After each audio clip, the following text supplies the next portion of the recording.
Now, statistically, 30,000 flights are delayed every single day. And while a flight delay may give you benefits such as a free coupon for a sandwich and Coke, it can also make you lose your connecting flight, train, or a Taylor Swift concert if that's what you were after when boarding a plane. Is there a way to avoid flight delays?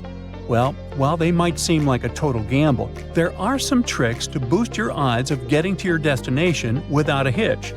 According to weather expert Chris Bianchi, it's best to steer clear of booking flights on summer evenings. Seriously, just don't do it. Late afternoon and evening flights during the summer months in the U.S. are notorious for delays due to typical weather chaos. Why is that, you ask? Well, it all comes down to thunderstorm ingredients: moisture, unstable air, and a way for that air to start moving. In the summer, the sun heats everything up and makes the atmosphere unstable. The warm air near the ground rises, cools down as it goes up, and presto, you get clouds that may just decide to throw a thunderstorm party. Unfortunately, the guest list includes your flight delay.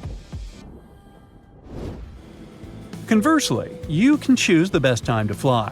There's no guarantee your flight won't be delayed, but you can snatch the best price at least. So if you book a flight for midweek, let's say Wednesday, it'll probably help you save up to 17% of the initial price. That's around $56 if we speak of domestic flights, not to mention transatlantic ones. But it's not just about the day you book. Timing is crucial. Catch flights early or late. Think 4 a.m. and red-eyes for better deals and fewer crowds.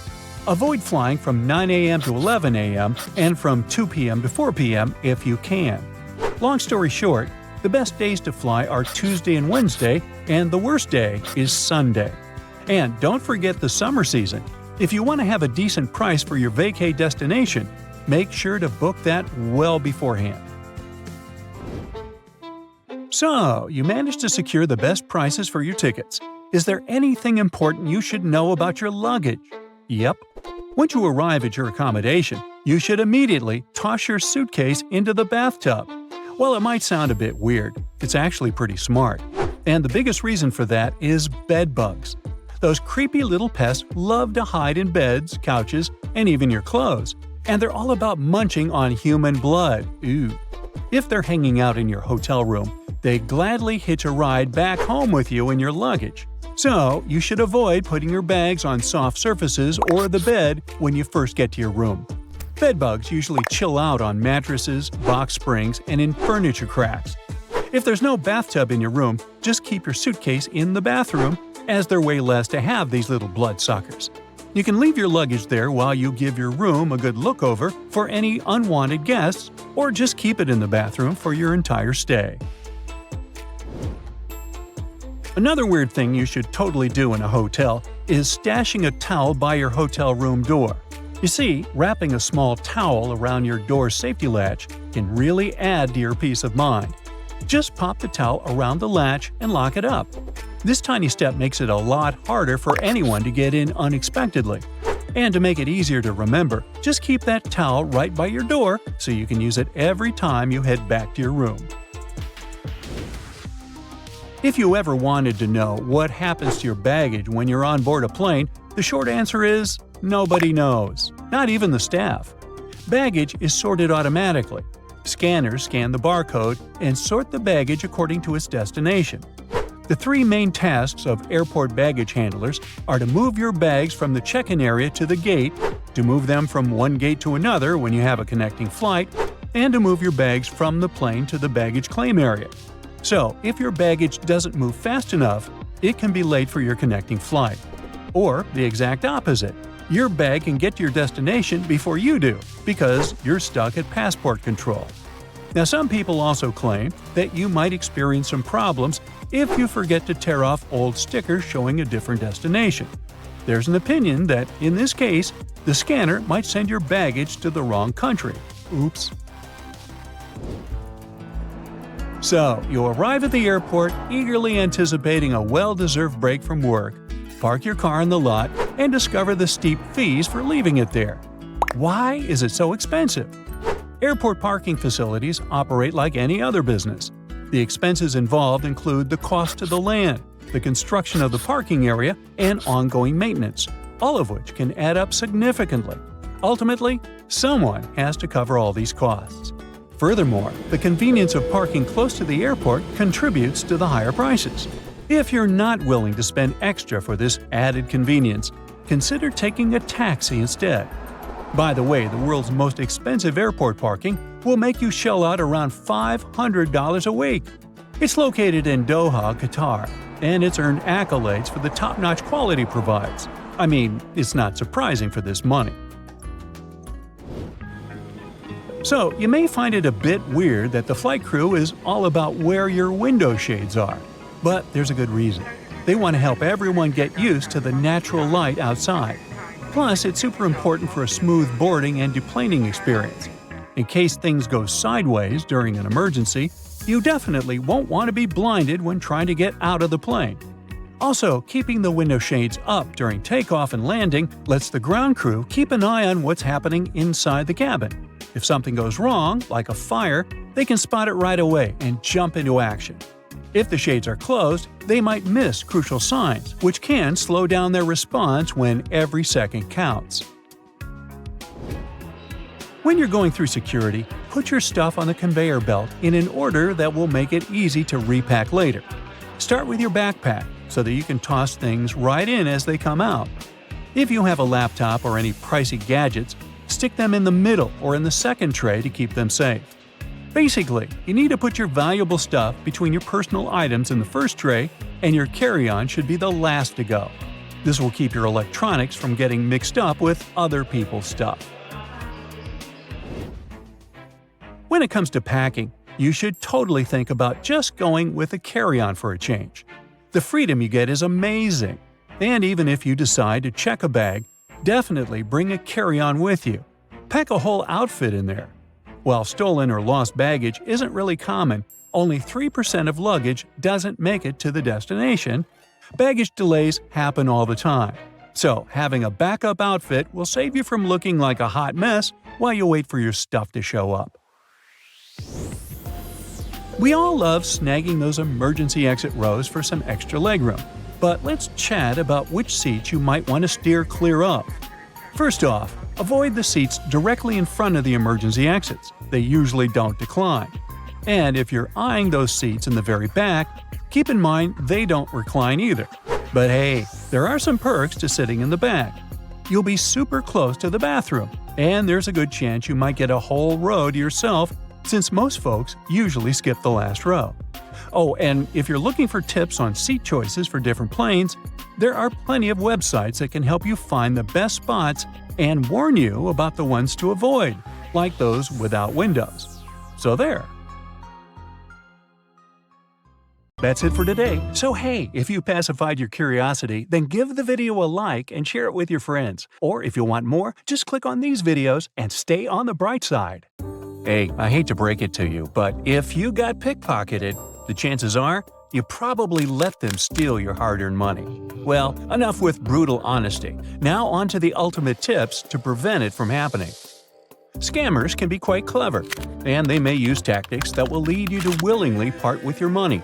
Before heading out, I strongly suggest researching common scam techniques. For instance, in Paris, there's a prevalent scam involving people who offer to help tourists in buying metro tickets. Here's how the fraud typically unfolds. After a long flight, you take a train to central Paris and arrive at the metro station ready to buy tickets. As you approach the ticket machine, someone in regular clothing may approach you, claiming to be able to help. However, these people are not friendly locals, but scammers. Instead of purchasing the carnet, a book of 10 metro tickets as promised, they might only buy a child's single fare and keep the extra money for themselves. The best way to protect yourself from this swindle is to politely refuse any offers of assistance. Always buy your metro tickets directly from legitimate machines, which have multiple language options including English, or through an official kiosk or ticket counter. Now, let's imagine your belongings have been stolen. It's the worst-case scenario, but it can happen at any moment, even when you're in a public restroom and there isn't enough space for your luggage in the cubicle. The big question is, what are the two things you absolutely cannot travel without? That's right, your passport and your wallet. So make sure these essentials are always with you, no matter the situation. There are special bags designed for running that are made from thinner fabric, but if you want to avoid spending money on one, I completely understand. You can simply wear clothing that has enough internal pockets to keep these items secure, because external pockets can be risky. Alternatively, you can opt for a pouch that you can keep in front of you. Also, this small hook can profoundly change your life. It connects zippers in such a way that makes them difficult to open, not just for potential thieves, but for you as well. You can find one online and place an order, but alternatively, you can use anything similar. The key idea is to keep the two zippers together. Even a simple keychain will suffice. There's a vast range of travel-related goods available on internet platforms, but trust me, you can create most of them yourself. Take these socks with pockets, for example. They look cool, but you don't need a zipper on your sock to hide something. You can simply wear two socks, one shorter and the other taller. Hide your valuables in between them, then roll the taller sock down to seal the gap, preventing your belongings from falling out. The next tip is to research your destination beforehand. Not only should you consider safety concerns, but it's also important to familiarize yourself with local laws. Additionally, be sure to check health advisories. You may need vaccinations before traveling to certain exotic locations.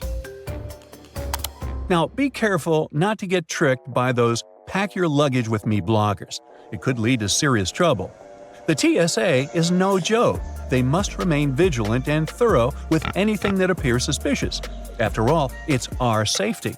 If you follow the questionable advice you find online, such as wrap your valuables in a diaper to protect them, you may end up with your belongings held for investigation and inspection, and you could face questioning by others. Never check anything you're not prepared to say goodbye to. For every 1,000 bags, 7 get lost. While some bags do get returned, you never know when that might happen. I once had my bag lost returning from a European trip, and it wasn't found until a month later. Needless to say, all the precious cheese I bought in Italy was no longer safe to consume. You may have seen a bazillion videos on how to turn your hotel room into a fortress. There are portable locks, underdoor safety systems, special hooks, and I'm sure I forgot something. I know safety comes first, but sometimes, when you travel with carry-on only, there just isn't enough room to pack all those extra items. However, you can utilize something your hotel provides – a towel. By tightly rolling a towel and placing it under the door, you can create a barrier. While it's not perfect protection, it can make any under-the-door intrusion much harder should it occur. Whenever you travel, always make sure to keep a crayon in your wallet. They're always ready to write, and they don't need sharpening and won't run out of ink. Unlike pencils, which can break and become unstable, or pens that might burst in changing air pressure, crayons remain reliable. Keeping a crayon in your wallet has 2 main benefits. First, it's accessible whenever you have your wallet, providing a handy writing tool at all times. Second, its sturdy design helps protect your cards from bending or breaking. Ensure they remain intact while you travel. Plus, a crayon is the ideal size for most wallets, unlike longer pencils or pens. Now, when traveling, we often rely on our smartphones for various needs. It's wise to consider bringing 2 phones instead of just one, particularly if you're heading abroad. This isn't just for communication, it's a precaution against theft. In the unfortunate event of a mugging, having 2 wallets and 2 phones can be a lifesaver, as thieves typically won't expect it. Also, keep your real wallet in your front pocket and a decoy wallet in your back pocket. Similarly, carry 2 phones, placing your primary one in the front pocket and the second one in the back pocket. This way, when confronted and asked for a phone and wallet, you can hand over the decoy instead of your valuable belongings. Attracting the attention of a thief is not just about wearing flashy accessories. As surprising as it may sound, simply looking good and attractive can draw unwanted attention, especially for women. Thieves may have a skewed perception that an attractive person wearing nice clothes equals money. To minimize the risk, it's wise not to overdress while traveling. There's an added benefit to this approach. By only bringing the simple items you wouldn't mind saying goodbye to, you can create extra space in your luggage for souvenirs and local produce. You can even leave behind old clothes in a recycling bin at your destination, freeing up room for new treasures without incurring hefty airport fees on your way home. Believe it or not, duct tape is one clever trick that can help you deter thieves. Even if you have a perfectly nice phone, laptop case, or backpack, making them look a bit shabby can be beneficial when traveling to dangerous destinations. Thieves typically target brand new or high-condition items that are easy to resell, and they're less interested in items that seem like they require more effort to sell. By the way, it's not just duct tape. Anything that makes your belongings look older or less appealing will work. Use dirty and worn phone cases or unattractive bags to conceal your valuables. Remember, you're on vacation, not at a fashion week. Hey, I've got a quick question for you. Do you know which spot is the most dangerous for pickpocketing? It's the Trevi Fountain, where many thefts occur. It's no surprise, it's always crowded, making it easy for pickpockets to operate. While this fountain is located in Rome, the Italian capital isn't as notorious as Barcelona, which is said to be the hottest pickpocket city on the globe. So, wherever you stop for a coffee in a nice bar in Barcelona, or actually anywhere in the world, your bags may become an enticing target for thieves. It's important to take precautions to keep your belongings secure until you're ready to leave. One effective strategy is to attach your bag to a sturdy object nearby. For instance, you might loop a strap around a chair leg, keep the bag on your lap, or place it between you and a friend. If a thief attempts to snatch your bag, these methods will make it more difficult for them, often leading them to abandon their attempt or get caught in the act. So hey, be careful and have a good time.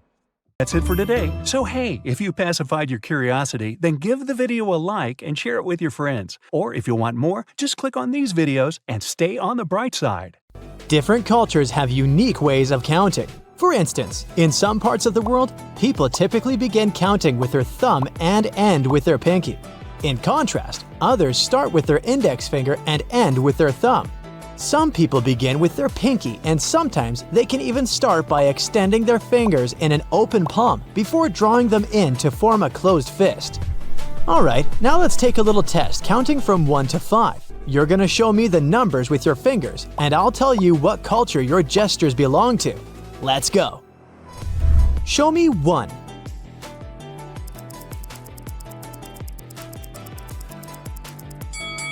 If you show it with your index finger, you're probably either from the US or from China, because this gesture is typical in these countries. If you show 1 with your thumb, hey, what part of Europe are you from? In many European countries such as Germany, Spain, France, Italy, and the UK, people use their thumbs to show 1. Hey, and what about number 2?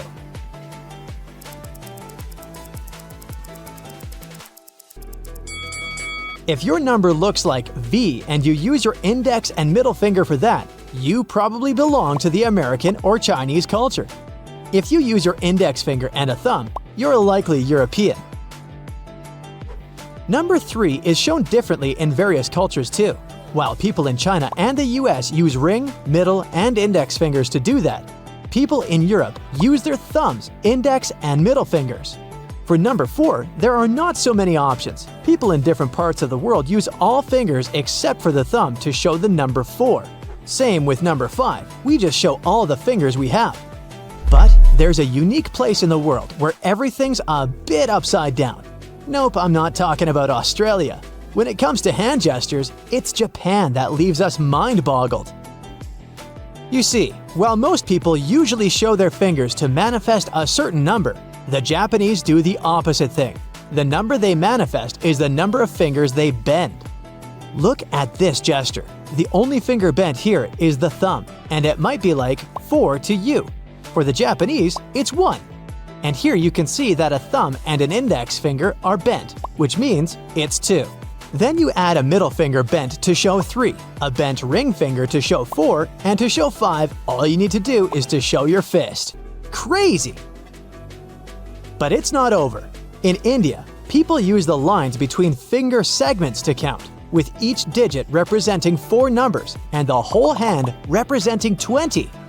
In some Bantu-speaking regions of Eastern Africa, such as Tanzania, people use both hands symmetrically to count as much as possible. For example, they use the index, middle, and ring fingers of both hands to represent 6. Additionally, the northern Pame people of Mexico count on their knuckles, while the now extinct Yuki language in California use the spaces between the fingers for counting. Knowing how to count in different cultures is cool, but remember that at any time you visit a new country, you must be super cautious about your gestures. Something that may seem sweet and innocent in your culture may be terribly insulting in another culture. Like, is there anything bad about thumbs up? Turns out, it might mean a pretty nasty thing in Iran. Yeah, if you show thumbs up as a sign of appreciation there, you risk being misunderstood.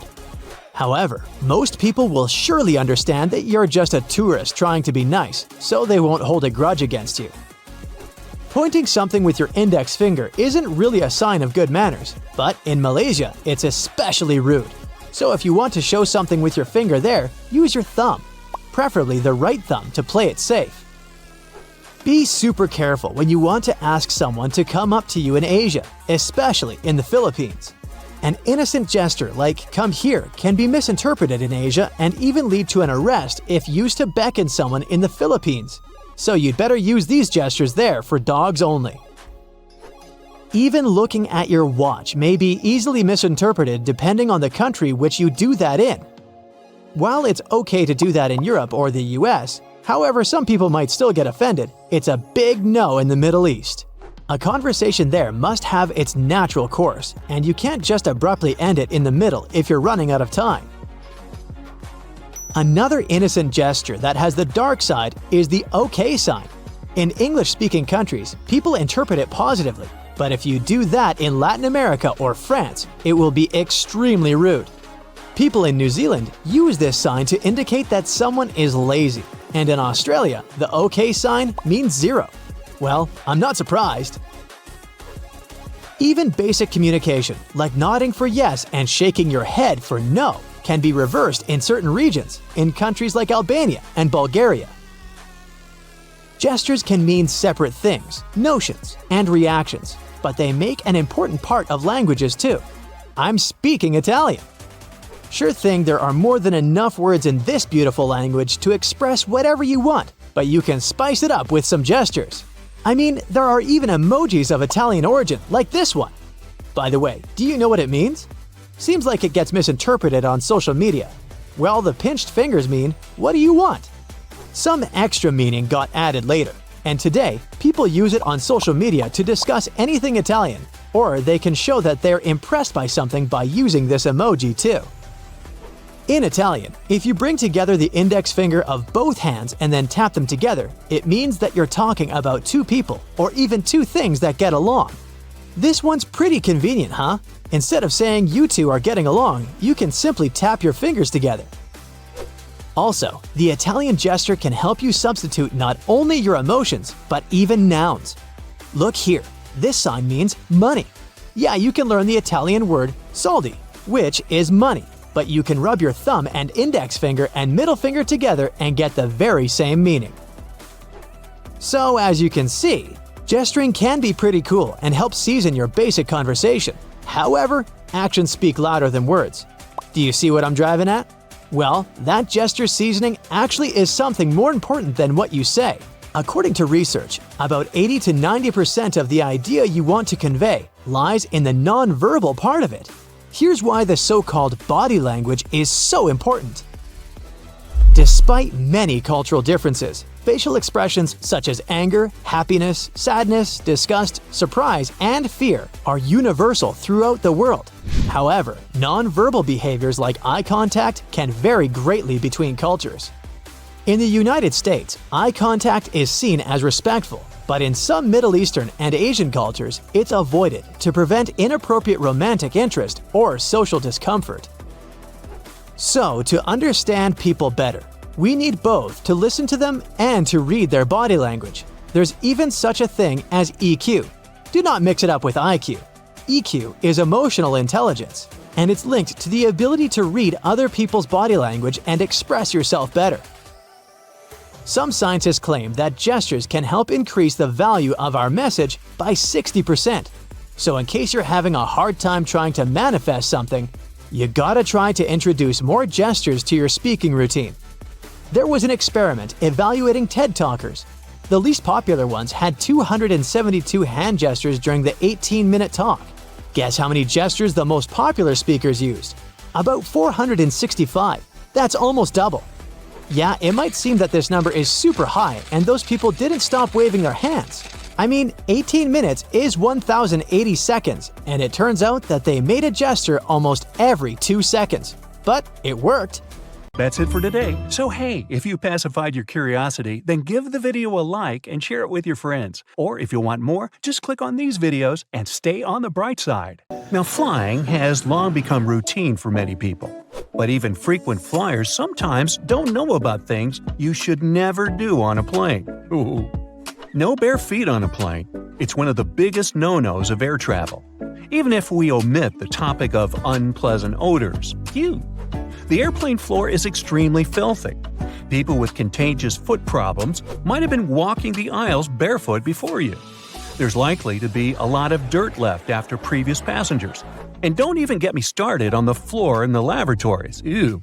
If your feet need some freedom, take off your shoes, but at least wear your socks, or bring along a pair of light slippers. Keep in mind that the pressurized air in the passenger cabin is just as dry as it is in the Sahara Desert, with only about 20% humidity. That's why your skin may feel discomfort after a flight. But wouldn't it make more sense to install several humidifiers that could add some moisture? But this extra load would cost airlines lots of money. Plus, the plane's airframe is mostly made of aluminum and other metals, and humid air could lead to corrosion. So, don't forget to bring a moisturizer and use it during the flight. Always secure your tray table as soon as the plane starts moving on the tarmac, and never lower it during the takeoff and landing. It's a security measure, which ensures that you and the other passengers will have a clear pathway in case of an emergency evacuation. Also, keep your seat in an upright position during takeoff and landing. First of all, a reclined seat can seriously slow down an emergency evacuation, since it will block a person sitting behind. What's more, the more backward you're leaning, the harder it is to get into the brace position during an emergency landing. Now, try to avoid snoozing during or right after takeoff and landing. For one thing, it's not the best thing for your health. The main problem is that the air pressure inside the cabin changes very quickly during these phases of the flight. This, in turn, affects the air pressure in your ears.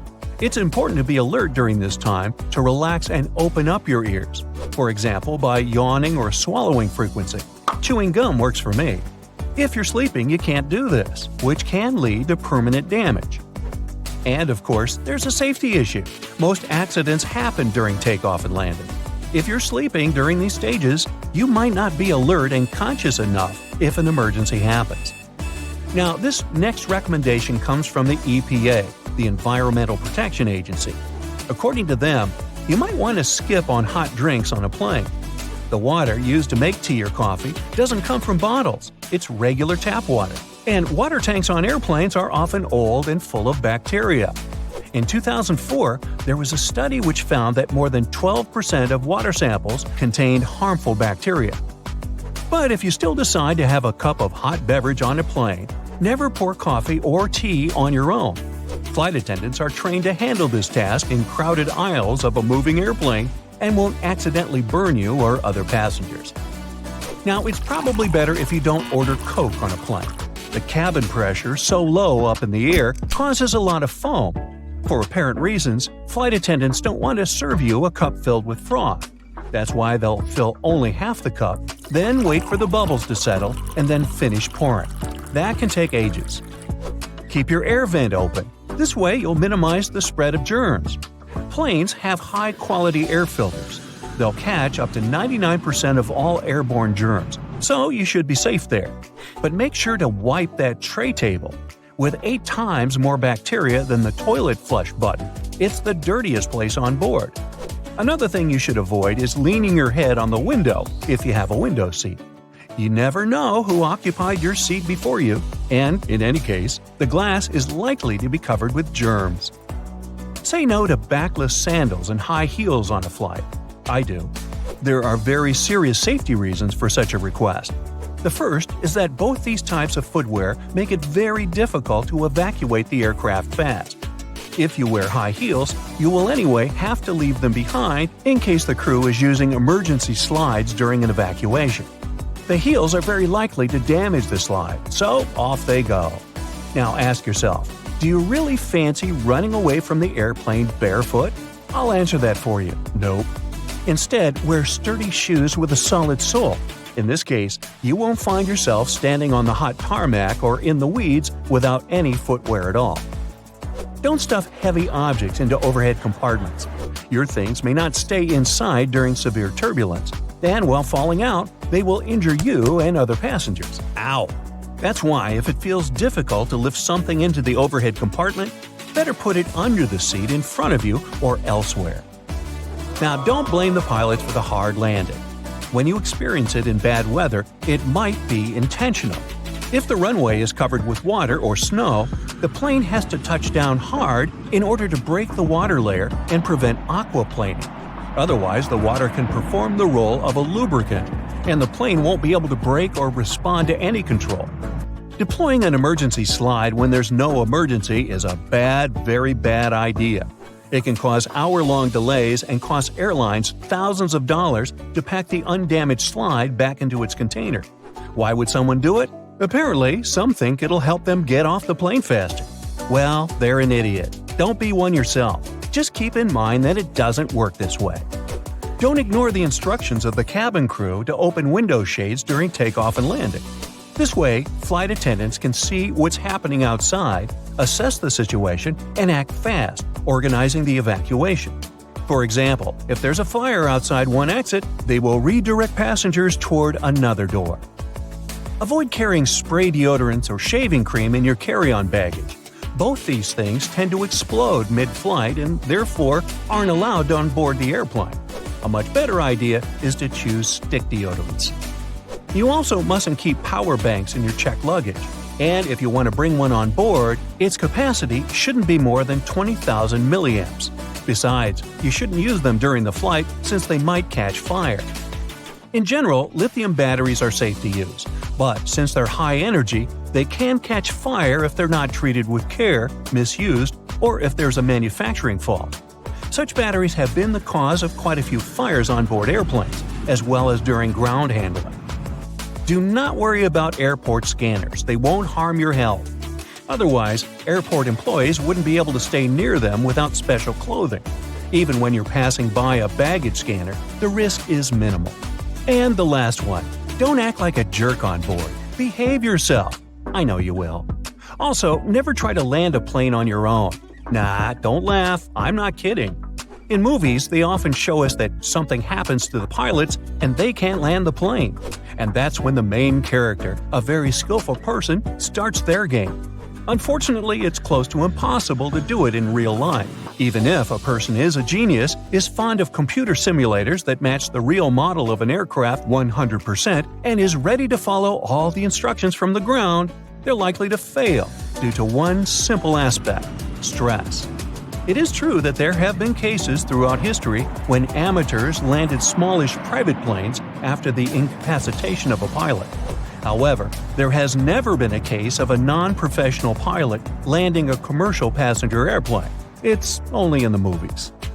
That's it for today. So hey, if you pacified your curiosity, then give the video a like and share it with your friends. Or if you want more, just click on these videos and stay on the bright side.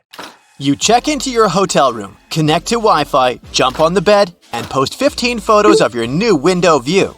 When the initial surge of excitement is gone, you notice a suspicious blinking light on your big TV. Could it be that someone is watching you? Or have you just seen too many spy movies? Well, hidden cameras come in all shapes and sizes. Large ones are easy to spot, but the small ones can be really sneaky and inconspicuous. They can be hiding behind furniture, in decorations or vents, and anywhere else you'll have trouble noticing. There are even special cameras that can be hidden in everyday movable objects like alarm clocks, picture frames, vases, and lamps.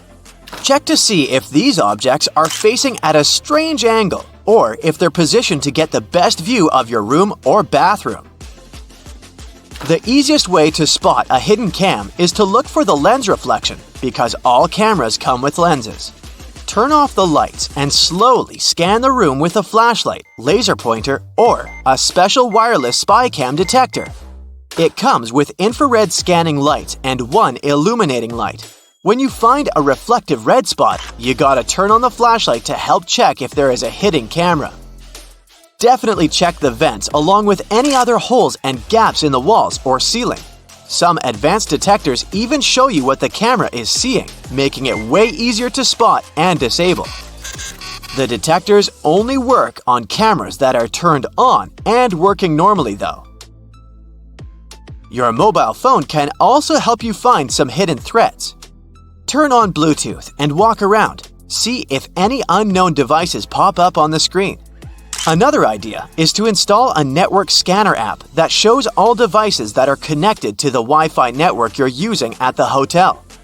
When it's done scanning, study the list for devices called something like IP camera or cam. Plus, you can put your phone on selfie mode, turn off the light and close the curtains, and look around the room slowly while focusing on the screen. Keep an eye out for purple or white lights on the screen. You can play detective some more and call your friend or family member and start walking around your room. Secret cameras should emit a sort of radio frequency. It will most likely interfere with your phone call signal. If you start hearing any weird noises while you're on the phone in a certain area of your room, make sure to inspect it carefully. Check out the light switches, electrical outlets, lamps, and other objects you normally wouldn't pay attention to. If they look a bit crooked, have a hole, or seem misplaced, it could be a sign that someone tampered with them. Many spy devices need wires, and whoever installed them had to hide those wires, often behind the vinyl baseboard. That's why the place where the floor and the wall meet is another area you should check. Ridges, bumps, or discoloration could be a sign there's a microphone hiding there. The same goes for spots on ceilings and walls, even if they're not larger than a coin.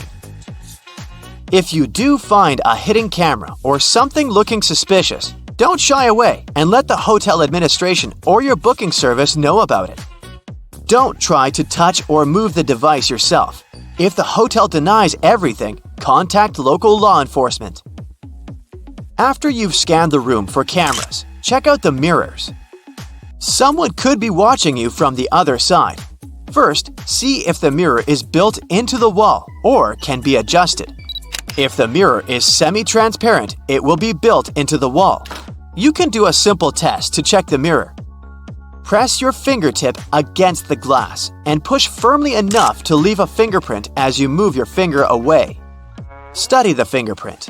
If there's a small gap between the print and the mirror where the glass should be, then it's just a mirror. On a semi-transparent mirror, there will be no gap. Another way to check if your mirror is semi-transparent is simply to tap the glass. If someone is watching you from the other side, the mirror will make an empty sound. A double mirror needs a brighter light on the other side than on yours. Get close to it and cup your hands around your eyes. Do you see some light behind the mirror? If so, you might have an unwanted audience. Before you leave your room or go to bed, make sure every door is securely locked. By every door, I mean not only the entrance to the room, but also the door leading to the terrace, if you have one. You can bring a portable door lock with you for extra security if you're staying in. You could also start a little DIY project and wrap a belt or a bag strap around the arm that pushes the door shut. Buckle it up and wrap it around several times for an extra layer of protection. Another idea for when you're about to nap or go to sleep is to build a pyramid of stuff by the door. Glasses and mugs will do perfectly. If someone tries to get inside while you're sleeping, there'll be some serious noise. Intruders prefer to keep it low-key, so they're highly likely to give up on robbing you straight away. If you travel with some valuables and don't feel comfortable leaving them around the room, you could put them in the safe inside your room. But because those safes use passcodes instead of physical locks, Someone from the hotel has to know the master code to unlock it, just in case. So, you can bring your own safe with you instead. You can find the ones looking like books on Amazon, for example. They're made of strong metal and textured paper. They come with a combination lock and have enough room to fit your passports, cash, and jewelry. In case you have to leave your laptop in the room and want to make sure no one plugs in a USB drive to steal your data, here's what you can do. Leave a bottle of water or some other item next to the USB port. Measure the distance. Let's say it's 1 thumb length away. For someone to plug in their device in the laptop, they need to move the bottle. You can take it one step further and drop a pen parallel to the laptop under a certain angle. You can measure the angle with your smartwatch or phone using the Compass app. Again, if someone moves it, you'll know. Even something as simple as a "Please do not disturb" sign can help you figure out if someone entered your room while you were away. Make it look like you left in a rush and the sign accidentally stuck between the door and the door frame. If you come back and the sign is hanging freely, then someone must have ignored it and tried to disturb you. In that case, you can contact reception and ask to send someone to enter the room with you to keep you safe. If you care about the cleanliness of your room as much as you do about your belongings and your personal safety, this one's for you. Hotel housekeeping workers normally have up to 20 rooms to take care of on an 8-hour shift. It means they'll have no more than 30 minutes for your room.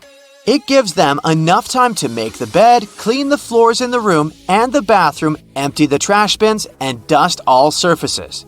But they rarely have the time to take care of smaller objects like light switches, door and drawer handles, and remotes. And yes, these are exactly the objects you'll be in contact with the most. They can actually have more germs than the toilet.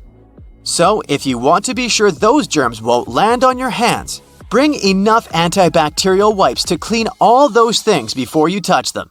That's it for today. So hey, if you pacified your curiosity, then give the video a like and share it with your friends. Or if you want more, just click on these videos and stay on the bright side.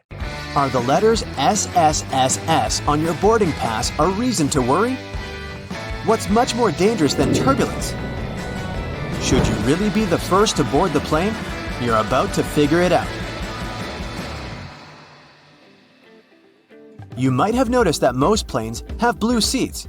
There's no mystery here. Airlines opt for this color because it's considered to have a calming effect. This color supposedly puts passengers at ease and helps even the most nervous flyers to relax. But there's also another, more practical reason. Stains, dirt, and scrapes are less visible on dark blue fabric. Never throw your boarding pass away in a public place. It contains tons of your sensitive information, including your name and frequent flyer number. This, in turn, may allow someone else to check your future bookings, change your seat, or even cancel your flights. So the best way to deal with the boarding pass for a flight you've already boarded is to take it home and feed it through a paper shredder. By the way, if you ever see the letters SSSS or S on your boarding pass, get ready for additional security checks. Instead of these letters, there may be a checkerboard pattern. Anyway, if you have any of these marks, your carry-on luggage can also undergo a thorough inspection. Why might they choose you for secondary screening? Some of the criteria are making a one-way reservation or paying cash for your ticket. In some cases, the selection is absolutely random. Look, your gate is open and the boarding has started. Wait, where are you running? There's no need to hurry. The trick experienced Globetrotters use is always board last. For one thing, you don't have to waste time standing in line. Then, there are fewer people on the jetway and in the aisle, and you spend less time on the plane. No one is going to take your seat anyway. There's one exception though. If you have a bulky carry-on bag, it may make more sense not to board last. Otherwise, the chances are high that all the overhead bin space will be occupied by the time you reach your seat. And then your bag may end up in another part of the plane, and you'll have to wait till the other passengers disembark before you get to your luggage. Duh! Before takeoff and landing, Flight attendants usually flip a small switch on the bathroom door. This prevents it from flying open when it's not supposed to. With the same ease, a flight attendant can open the door when someone is inside. Look, they only need to lift the lavatory sign and move the knob into the unlocked position. Pilots don't worry about turbulence. That's because they know that there is a thing way more dangerous than any turbulence. It's an updraft. In most cases, turbulence only drops you a couple of feet down, even though it might feel as if you're falling from the top of the Empire State Building. If the turbulence is strong enough for the pilots to ask flight attendants to sit down, the plane can go 10 to 20 feet down. The most extreme white-knuckle turbulence is super rare. But an updraft is a big air mass, part of a storm or some other weather phenomenon, moving upwards. Pilots don't see updrafts on their radars at night, and when a plane hits one, it feels like driving over a huge speed bump at 500 miles per hour. An updraft is also extremely treacherous because it can push an aircraft upward to dangerous altitudes. Modern planes have a special system that detects other aircraft, mountains, and different solid objects in their path. 10 miles away from another plane, and a voice in the cockpit starts chanting, "Traffic, traffic." 5 miles closer, and the same voice begins to give pilots the directions. Airplanes can operate with one engine, even during takeoff and landing. Both engines failing simultaneously is almost unheard of, but even then, a plane wouldn't drop from the sky like a rock. Pilots would have up to 20 minutes to find a suitable place to land. The way the cabin is pressurized has a great effect on your taste buds. You lose up to 30% of your ability to taste sweet and salty things. In other words, it's not that airplane food isn't tasty, you just don't feel its flavor. That's also the main reason why airline catering companies add extra salt and spices to the dishes they cook. But you know what may help you? Noise-canceling earphones. For some reason, that probably has a scientific explanation. Cutting off all that noise around can help your taste buds. Each of those dings you hear during the flight has its own meaning. In most airlines, a boing soon after takeoff indicates that the landing gear is getting retracted. 3 dings in a row means more urgency than just one. A high-low ringtone informs crew members that their colleague needs them in another part of the plane. 3 low chimes means some serious turbulence ahead. Crew members are supposed to put away meal carts, take their seats, and fasten their seatbelts. If you're a nervous flyer, pick a seat in the middle of the cabin. Turbulence mostly affects the front and rear parts of the cabin. The middle section, which is over the wings, doesn't shake so much. Pilots and co-pilots eat different meals. The reason for this precaution is very simple. Imagine both pilots having the same dish and getting food poisoning. In this case, neither of them will be able to control the plane. If they still want to have the same dish and won't agree to have anything else, there's a safety net. Pilots don't have their meals at the same time. If one pilot ate the dish and still feels okay several hours later, the other pilot can brave their meal as well. What would you say when asked about the filthiest place on a plane? Nope, that's not the toilet seat. It's not even in the bathroom. Flight attendants warn that you should be particularly careful with headrests, seat pockets, tray tables, and seat belts. Experiments have shown that 1/3 of all seat belts have yeast and mold on them. Most tray tables are covered with bacteria. Seat pockets are extremely filthy too, but headrests are the dirtiest of them all. In most cases, flight attendants don't have enough time to change or disinfect them in between flights. If your captain announces they're finishing some paperwork, it means they're busy revising the flight itinerary or waiting for the ground staff to prepare the flight logbook. That's a journal that contains the official record of a journey. Some places, especially those flying long distances, have secret bedrooms for crew members to catch some shut-eye. These bedrooms, called crew rest compartments, are located either at the back of the plane or behind the cockpit.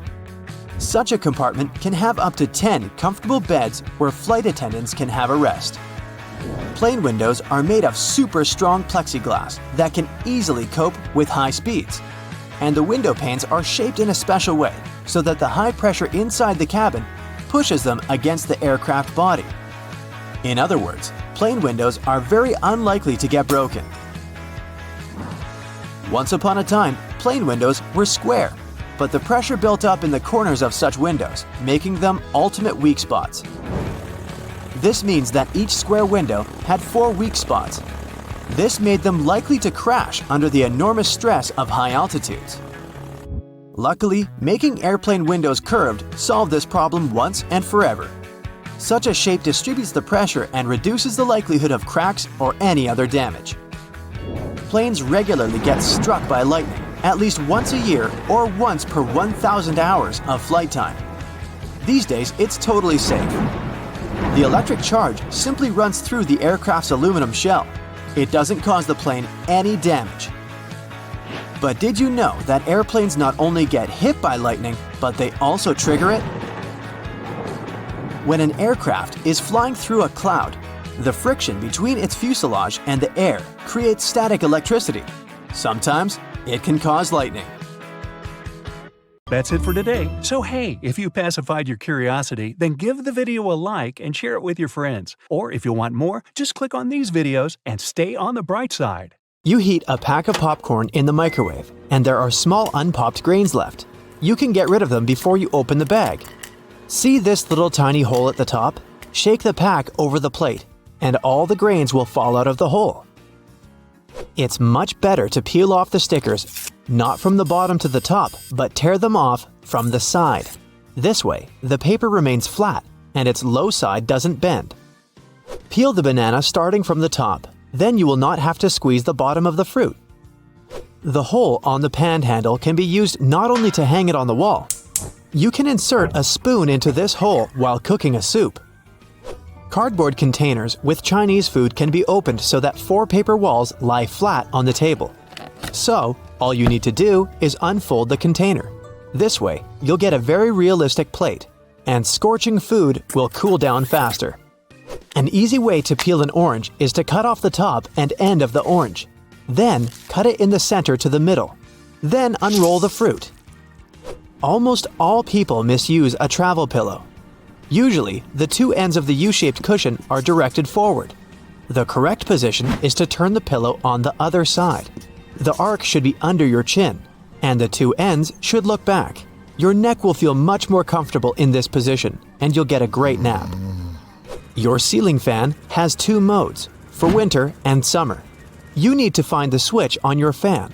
Switch up to start winter mode, or down for summer mode. In summer mode, the fan pushes the air down and it sucks the air up in winter mode. According to the rules of etiquette, you must first let those who leave the room, building, elevator out, and only then can you enter.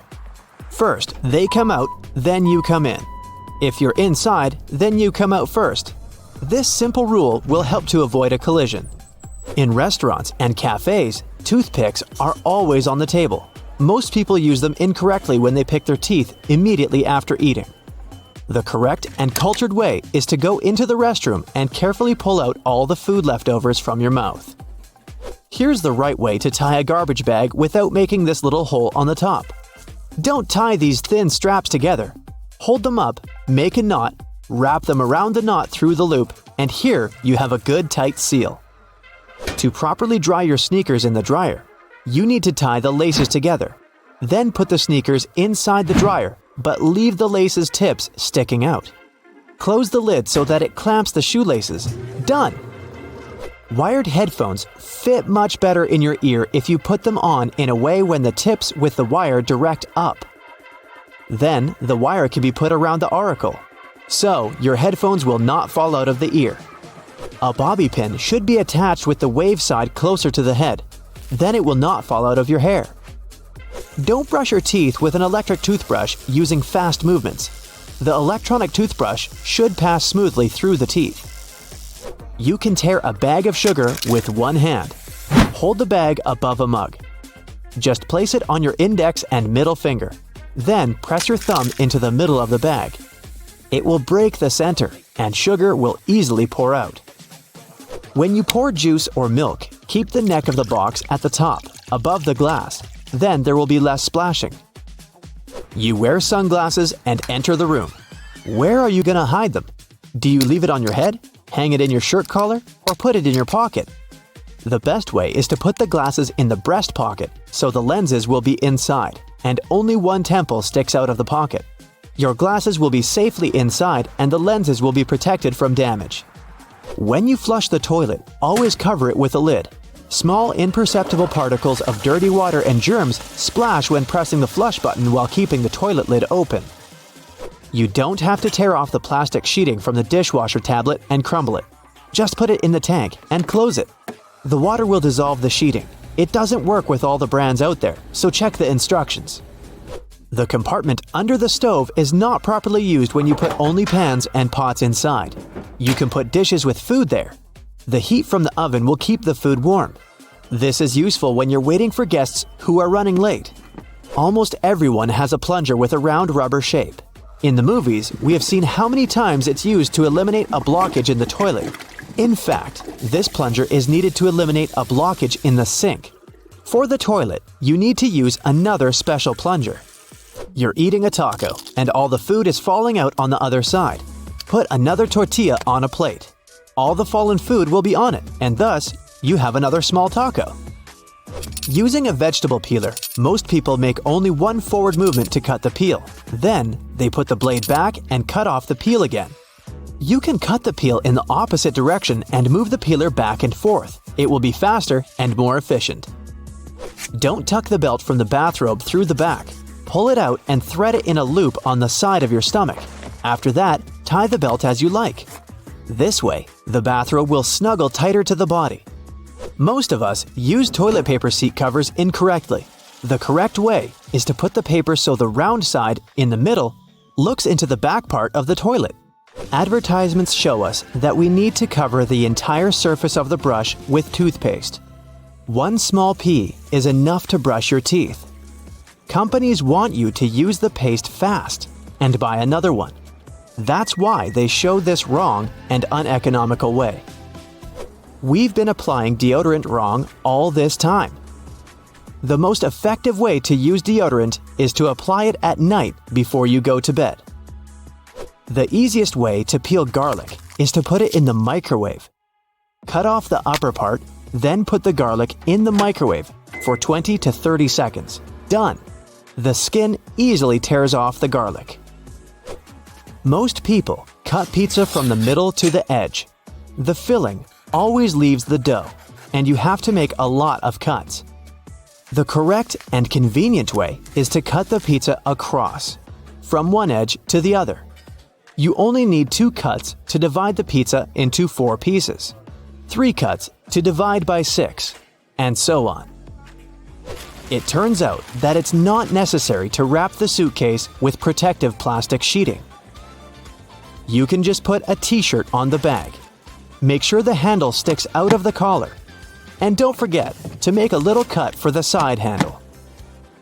The table attached to the seat in the plane can also be used as a hammock for your feet. Just tie a belt, a blanket, or a towel around the table and hang your legs. To move a needed letter or a word on your phone screen, it's not necessary to press your finger on the text area. Press the space button and hold it to control the slider. Works on all iPhones. The Spotlight function on your Mac is designed not only for quick search of files and applications. You can use the search bar as a calculator. Just enter a mathematical example that you need to solve. Spotlight also uses internal dictionary data. Enter any word and get data from the dictionary about this word. If you're hungry and don't know what to order in a restaurant, there are special mobile apps to help you out. They show how the dish looks, its size, and weight. That's it for today. So hey, if you pacified your curiosity, then give the video a like and share it with your friends. Or if you want more, just click on these videos and stay on the bright side. That's it for today. So hey, if you pacified your curiosity, then give the video a like and share it with your friends. Or if you want more, just click on these videos and stay on the bright side.